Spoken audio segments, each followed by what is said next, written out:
Sir इथं तर खताच्या द्वाराने केस उपटणं चालू आहे. बिंडोक आयब्रो म्हणते त्याला. मग एवढा बारीक द्वारा कोण वापरू राहिल्या? फाशी घ्यायचा सगळं वापरा ना आयब्रो करायला. तो गोळ्या आटपेले का रे? कोणी तुम्ही? निघा बाहेर. आम्ही सीआयडी आहे. सीआयडी? पण मी कोणाचा खून नाही केला. खून नाही झाला कोणाचा? मग मेकअप करायला आले का? मेकअप करून बयानी फसवायच्या आम्हाला. ती चिंगरी येत होती तुमच्याकडे. हा ती पळून गेली, तिचा तपास लावासाठी आलो आम्ही. कधी गेली पळून? मी उधारी तिच्याकडे. डुबले तुमचे पैसे आता. तुम्ही कधीपासून मेकअप करता? 5-6 महिन्यापासून. याच्या आधी काय करता तुम्ही? पेंटिंग. काय रंगवताय तुम्ही?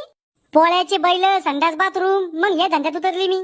आज या बाया काय करायला इथं? फेशियल म्हणजे?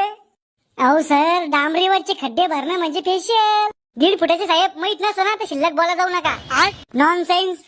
ए बाई, इंग्लिश मध्ये शिवाय नको देऊ. मलबिले शिवाय त्या आय लव्ह यू. मग हा ब्या, ही कोणती शिवी आहे? अहो सर, तुम्हाला माहित लय घाण शिवी ही. आमच्या कॉलेज मधल्या पोरील म्हणजा मी असं तर चापलाच मारताय मला. नाही जनाची तर मनाची तर ठेव. चिंगरी कशासाठी आज इथं? वॅक्स करासाठी. वॅक्स म्हणजे? कटिंग नाव सर. दाढीवरचे हातापायावरचे केस काढणं म्हणजे वॅक्स. मेंटल हेअर रिमूव्हल म्हणते त्याला. तुम्ही इंग्लिश मध्ये काही म्हणलं तरी आम्ही त्याला कटिंगच म्हणतो.